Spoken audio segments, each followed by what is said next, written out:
Hello, everyone, and peace of Christ to all of you. I got a question from a Christian who said to me, I am not a person who have a lot of knowledge, and I don't have patience to debate Muslims. And he asked me not to mention his name, so we will keep his wish. How I can prove to the Muslims and refute them in very short way that the gospel is not corrupted. And I decided to make a very short video to do that. So we don't want to waste our time. Let us prove to the Muslims that what they are saying to us is very funny and very stupid. Number one, as you see in the screen, the Muslims, when they talk about the gospel and the Torah, they are corrupt. They are talking about the book of their God. So I want you to put that in your consideration. And right away, when the Muslim says to you that the Torah and the Bible are corrupt, you answer him right away saying, you mean the Torah of Allah and the gospel of Allah are corrupt. So what is my problem? This is number one. Because the Muslim, when he makes such an accusation, he is just shooting in the head of his God. For this is the gospel of Allah, and Allah should be responsible for protecting his book, not a human being who die and rotten in the grave. The person who is eternal, he should preserve his eternal word, not the human. So when the Muslim he say that the gospel and the Torah, they are corrupt, they are forgetting a very important thing, that the Quran confirm that those are the book of Allah, which mean it is the responsibility of their foolish God to protect that book. And if he could not do so, this is not our problem. This is number one. Number two, in the Quran we have tons of verses proving that the Bible and the Torah are not corrupt. But before we go there, let us show the Muslims that the Torah and the Gospel are the book of Allah, as we mentioned. If you go in the Quran, you will see tons of verses mentioning that. As an example, just to make it short, chapter 5, verse number 46, where it says that Allah He sent the Torah and He sent the Injil. He sent the Torah and the Injil. All right.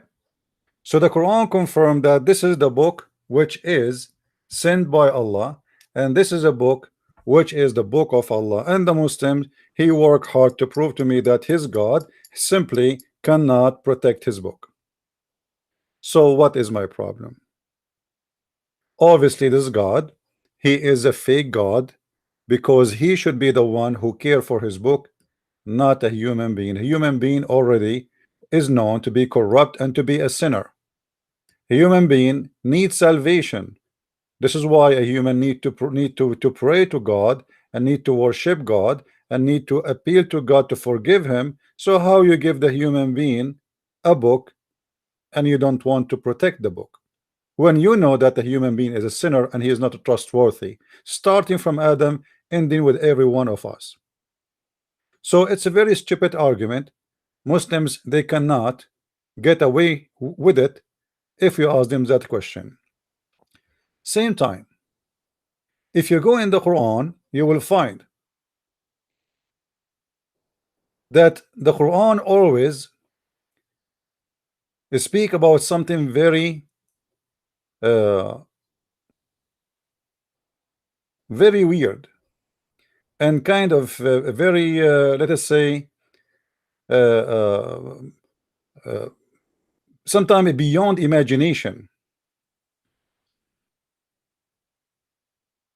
When the Quran speak about the Torah and the Bible, we will notice that the Torah and the Bible confirmed in the Quran all over.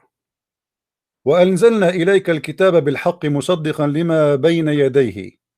And we sent to you the book confirming what is between your hands. However, the Muslims, they can play with this and they say, oh, he is talking about confirming what was with them at that time. Well, you know, like not the Bible today. So we are going to show them instead of showing those verses, we are going to show them different verse. ولما جاءهم كتاب من عند الله مصدقا لما معهم. And when a book he came from Allah, confirming what is with them. What is what? What is with them. مصدقا لما معهم. What is مصدقا لما معهم mean? And this is repeated in the Quran and all those verses. ولما جاءهم رسول الله من عند الله رسول من عند الله مصدقا لما معهم. A group of the people of the book rejected, but it says clearly that when Allah he sent a messenger who confirm what is with them. What is with them, not what was with them, as they show you in the translation. Muslims, they lie when they translate. Lima ma'ahum is a word mean to what is with them, not was with them. You cannot trust a Muslim translation ever. But the Muslims, in order to cover this issue here, this weakness in the Quran, they translate it as to what was with them. But where in the word was coming from? If we change the translation, you will see verifying that which they have. What? You see how the translation changed? And when there come to them an apostle from Allah verifying that which they have, at that moment, at that time. The Muslims, in order to get away, the only game they play is to change the translation, hoping that you will not meet somebody who speak Arabic. Read with me carefully. And when there comes into them a messenger from Allah confirming that which they possess.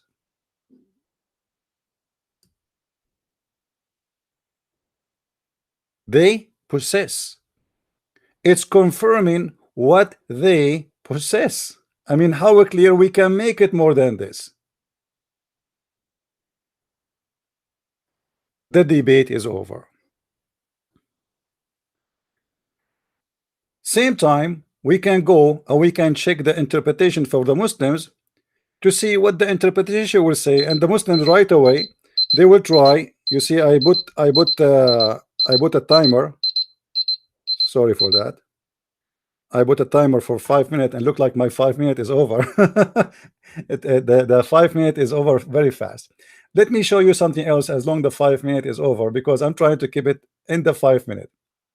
If you go in the hadith, you will see that Muhammad, when he went to the Jews, and the Jews actually, they asked him to judge in about adultery, about fornication, to see how much he knew. Muhammad, he told them, well, you know what, it is written in the Quran, written in the Torah, so let us read in the Torah what it says. And then he called the Jews to bring the Torah, and Muhammad, he decided to take an oath on the Torah and to swear by the Torah. Read with me what Muhammad said.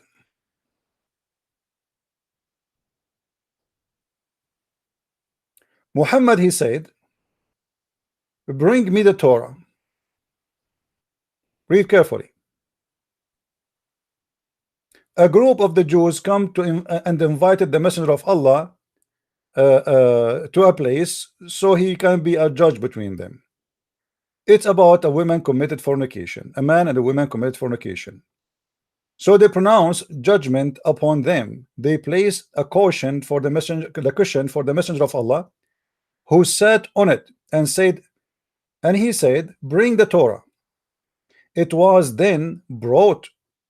He then withdrew the cushion from beneath him and placed the Torah on it, saying, I believe in thee and the one who revealed thee. If you ask a Christian prince, are you willing to take an oath on the Quran? I will say, over my dead body. Why, Christian prince? Because I don't accept the Quran to be the book of God. As simple as that.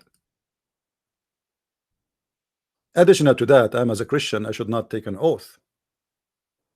I should say yea, yea, or nay, nay. However, I will not accept in no way, in no time, even to think about it, to discuss, or even to take an oath in a book like the Quran, which is not approved by me to be the book of God. If Muhammad and the Muslims consider the book of the Torah is corrupt, in this case it was the Torah, how Muhammad he swear by the Torah saying, I believe in thee and the one who sent thee?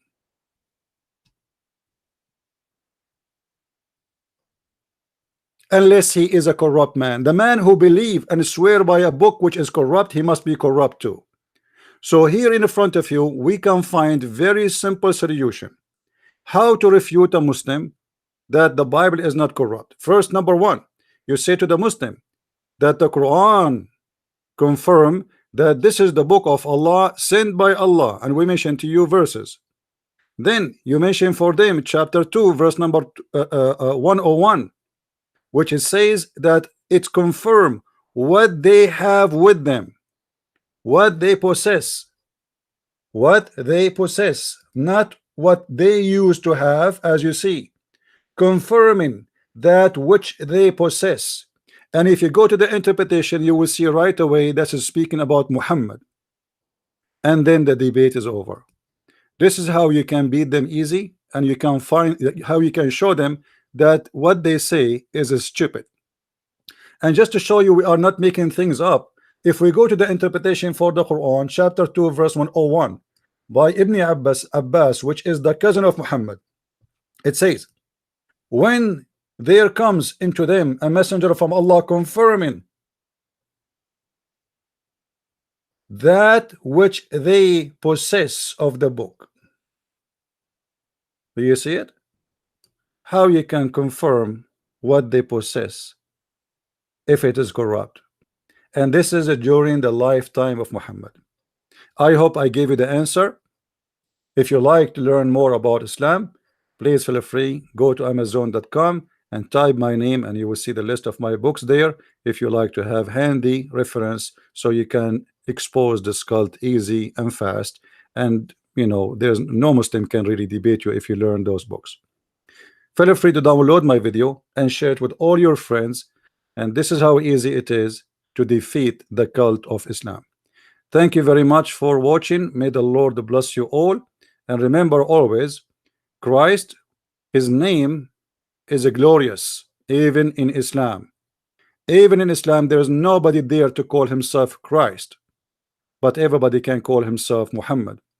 Nobody can call himself Allah. Nobody can call himself Christ in Islam, for Christ is the mighty God of Islam, but the Muslims trying to run away from the truth. Muhammad, he was a fake prophet who confirmed that Jesus is God, even though he is a false man.